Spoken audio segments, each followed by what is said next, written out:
Gold has a memory. In the palm of a hand, it feels heavy not just with weight, but with history. This is a gold ducat from 1496. It was minted in Naples, a city that was, at the time, the cultural jewel of the Mediterranean. But look closely at the face. This is Federico III of Aragon. He doesn't look like a conqueror. He looks weary. His hair is styled in the long, flowing locks of the high Renaissance, and his crown sits heavy on his brow. When this coin was struck, the world was changing. Columbus had just found the New World 4 years prior. Leonardo da Vinci was painting the Last Supper in Milan. But in Naples, the sun was setting. This coin represents the final, defiant gasp of an independent Neapolitan kingdom. Today, we dive into the story of the last dragon of Naples, a king who ruled for only 5 years, and the rare gold treasure that survived his fall. To understand the value of this coin, we must look at the craft. In the 15th century, coins weren't just money, they were propaganda. See this small letter, T? That is the signature of Gian Carlo Tramontano. He wasn't just a mintmaster, he was a legend in Naples, though a controversial one. He was known for his immense wealth and his eventual, violent end at the hands of angry taxpayers.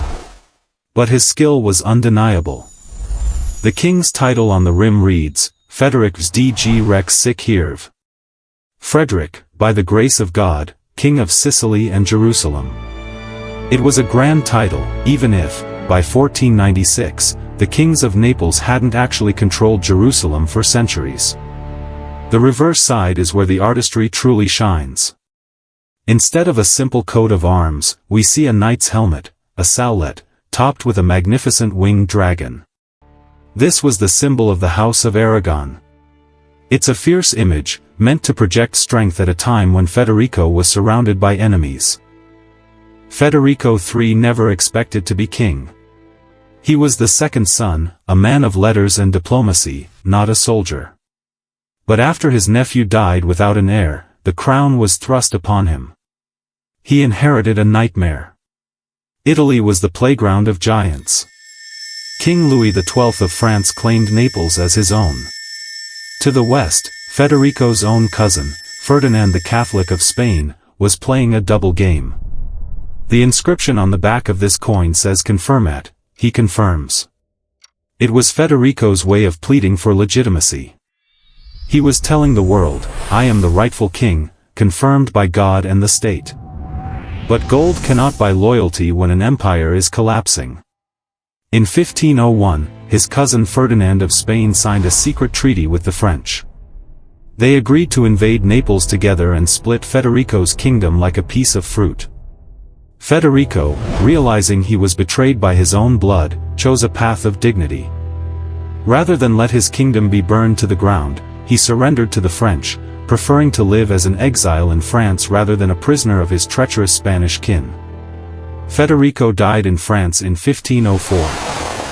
With him, the Neapolitan branch of the House of Aragon ended.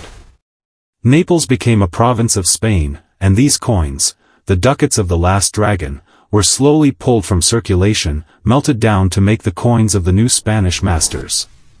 That is why this coin is so rare today. In the world of coin collecting, or numismatics, this is an R3 rarity. To find one in this condition, where the king's features are still sharp and the dragon's wings are still visible, is a miracle of survival. When you look at this gold, you aren't just looking at $10,000 or $20,000 worth of metal. You are looking at the exact moment a 500-year-old dynasty vanished into the pages of history. Coins are the smallest monuments we build. We build statues of marble and cathedrals of stone, but they stay in one place. A coin travels.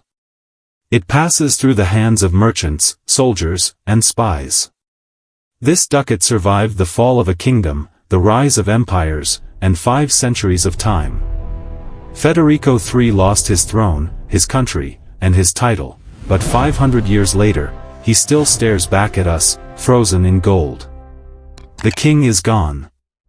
Long live the coin.